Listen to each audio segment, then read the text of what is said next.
as an entrepreneur, you're the manager of your own cash flow, and you have to make sure that you're not just receiving cash flow from one area or burning from one particular resource. So you have to make sure that you have at least two or more.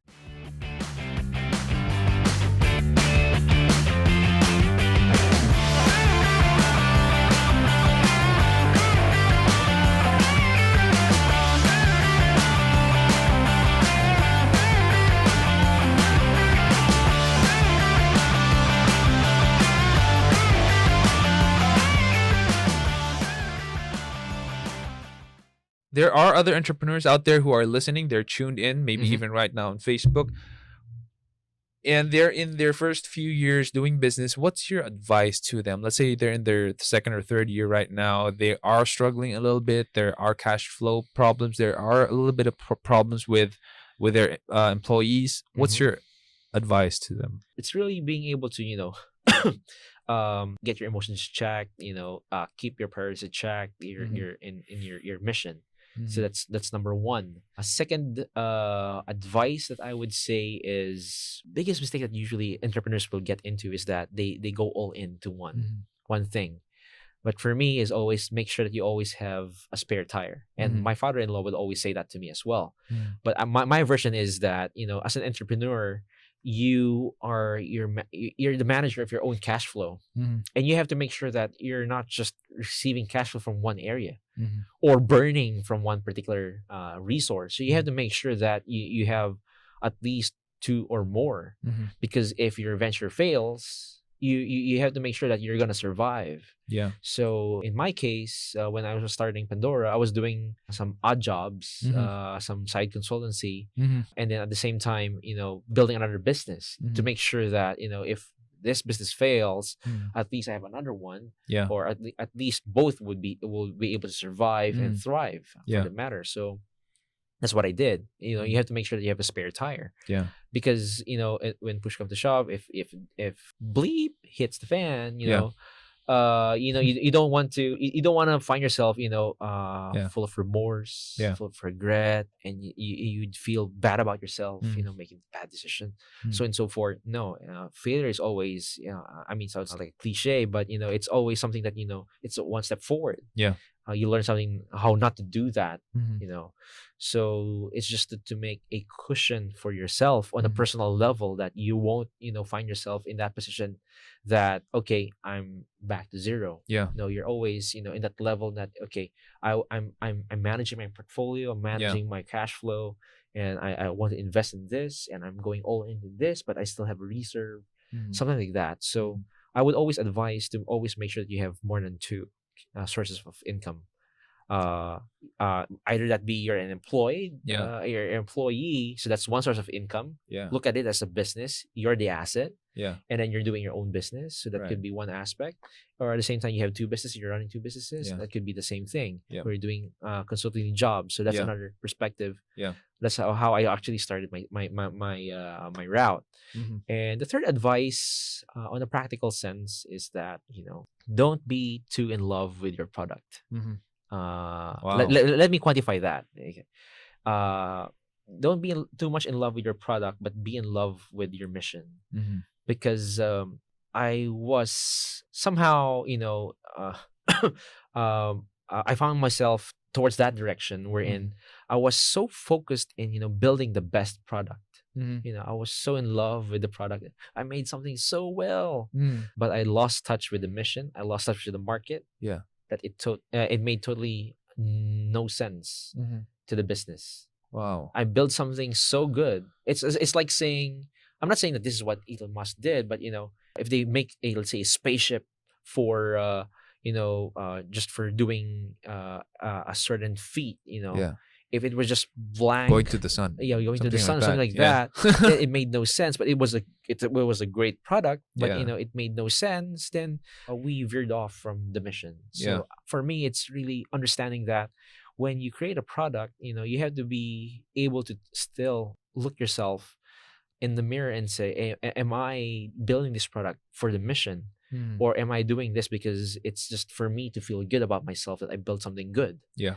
So for me is I see a lot of entrepreneurs or somehow people just so in love with their own product, their own baby, Yeah. that they were so engrossed Yeah. with the idea, that I'm so good, I Yeah. built this, that the entire company burned through its Yeah.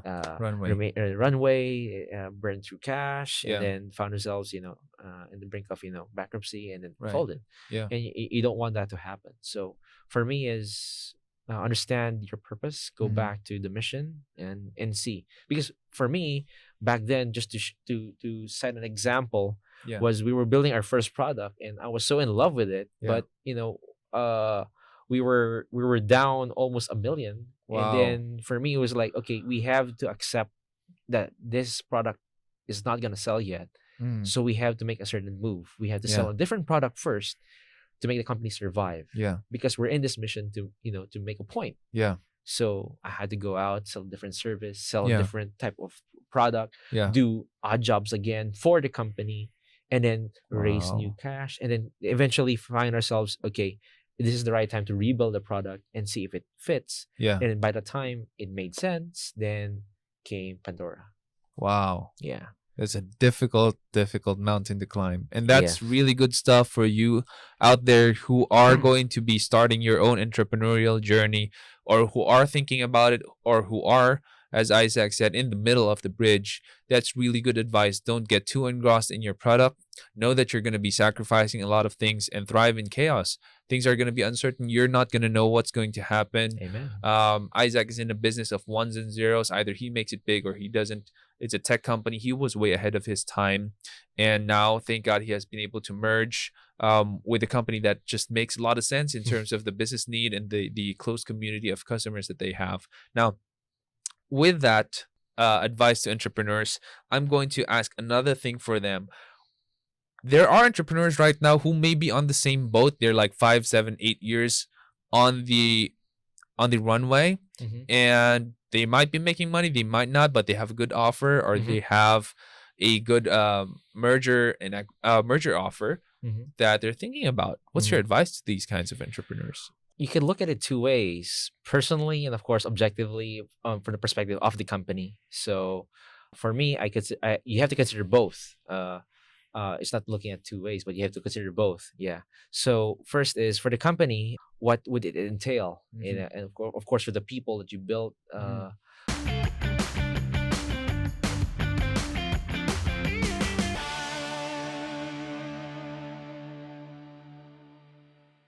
It's really first, of course, if it actually makes sense doing the deal in the first place, commercially, at the same time, if it aligns to your mission. So like I said, since I would always go back to my story, our main mission was to make it big and to showcase that, okay, we're able to do this.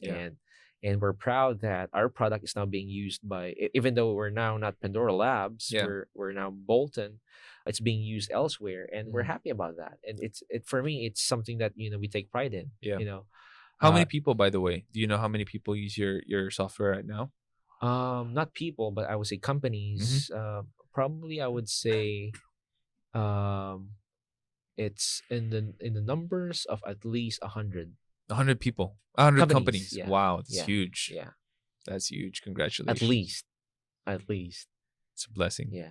Anything else about about entrepreneurs who are wanting to merge or get acquired? From on the personal note, of course, if you're single, of course, you just have to look into what are your next plans, what are your goals, what are your ambitions before signing anything.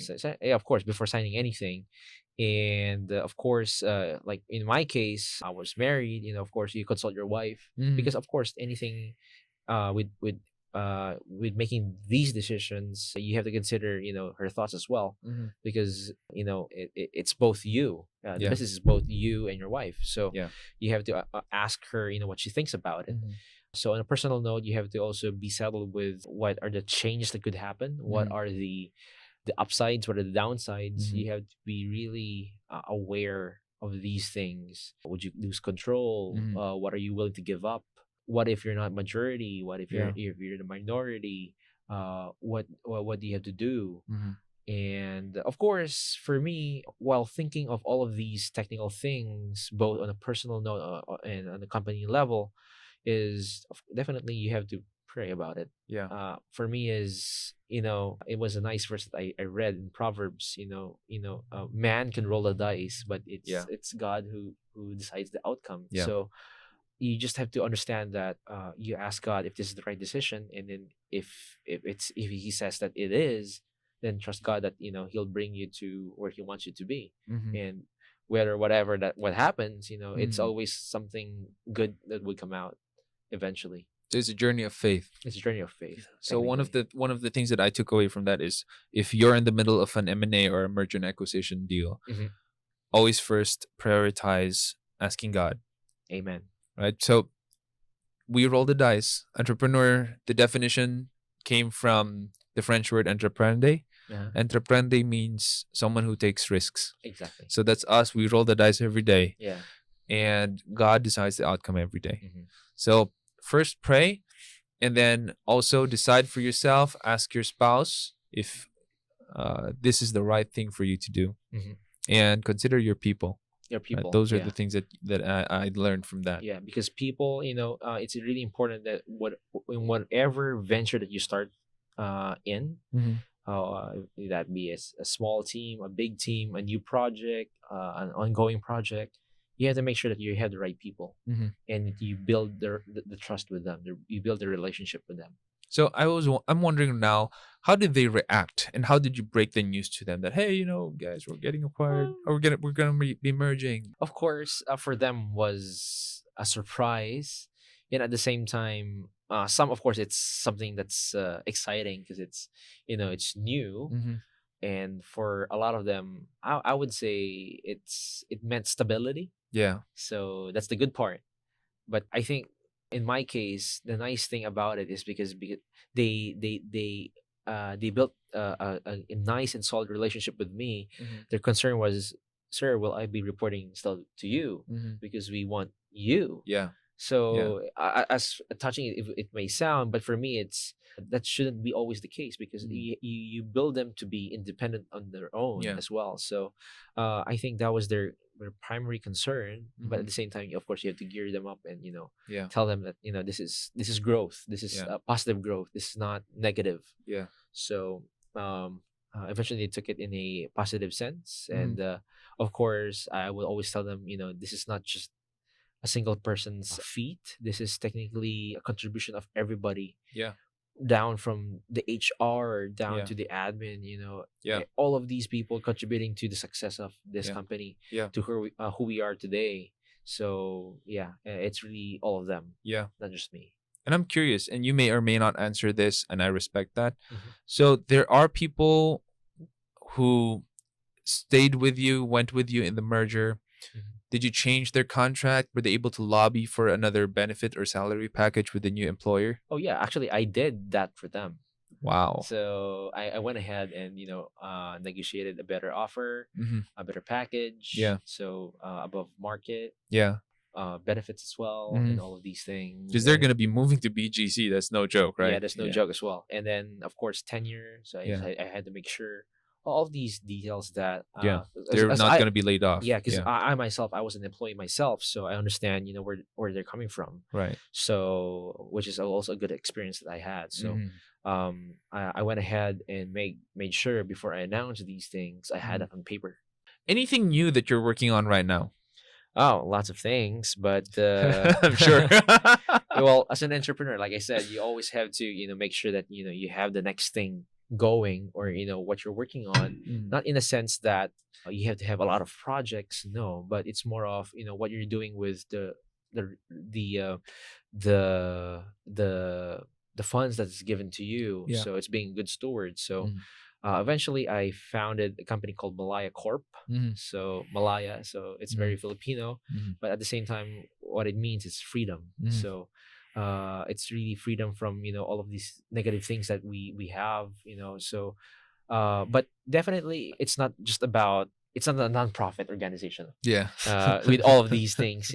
Yeah. But Malaya Corp right now is I started a company as a holdings company of the family that I have right now, and with the funds that I've saved up and with the little equity that I have, is to look into companies or businesses that I could actually build as cash cows. Like we had a conversation over dinner, is that okay, would you go into tech again? And given that I understand the landscape that we have here in the Philippines or in Asia, it's not the same as how it is in the West. So we don't have VC backing. The culture is not the same. So what I wanted to do was to be self-sustaining in a sense, like how Google made it, that they have one cash cow that allowed them to experiment a lot of things. So now that I somehow had a little of residual reserves, is to get into to form new businesses that could eventually generate me those sustainable income to fund maybe into tech or maybe to something else that's more profitable. So I'm currently into two different industries. So for the first one is I'm trying to venture into property development. So looking into developing some properties. So there's some projects and opportunities there.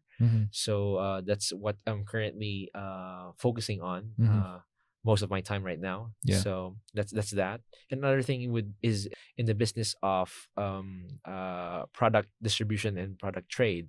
So we're looking into certain products that we could actually bring, import or export, either from here in the Philippines, outside, or in that would be in synergy with the different businesses that I'm in as well. So those are the two things. So for entrepreneurs out there who are looking for funding, no, I'm not a VC yet. I'm not a VC yet. Yeah, but you're looking into some good companies, tech or non-tech, that are looking for they're looking for funding. They have equity in stock that they're willing to part with, and you are looking for these good gems, right? And you want to invest into them, make sure they have good, not just cash flow, but mentorship from you, because you have experience. You've gone through some of the hardships that we've talked about over dinner earlier. And these are things that are very, very valuable, especially for startup entrepreneurs out there who have big ideas, who are starting for the first time, or maybe you haven't started maybe this is your second time and you're still looking for funding. So with that, how can people reach you? So I mentioned that I'm not in social media. I'm in social media, but I'm not active. But you could just probably just DM me in Instagram, because I have a public profile there. So just ping me there. It's fine. It's at Isaac. Isaac Sabas, Just one whole name. One whole name, ISAAC SABAS. Or via email. What's your email address? My email address is ice.sabas@gmail.com. Ice is ICE. ICE. Got it. So ice.sabas sabas@gmail.com. So you guys know where to reach Isaac. If you're looking you have a great idea, you think it's gonna work, you want to discuss it, just reach out to Isaac from there. Follow him on Instagram. Follow him on Facebook. You have your Facebook page? Yeah, Facebook. It's Twitter. Same, Twitter. I'm not updating it. Not update. So it's just rotting there. It's just there. All right, guys. So it's wasting my time. Yeah. Always thinking about what to say. So never mind. So guys, I hope you enjoyed this one. We have one of the very few people who I know here in the Philippines who have gone through an M&A successfully through his first startup, which is Pandora Labs. Isaac, thank you so much for your time. Thank you. It's a privilege.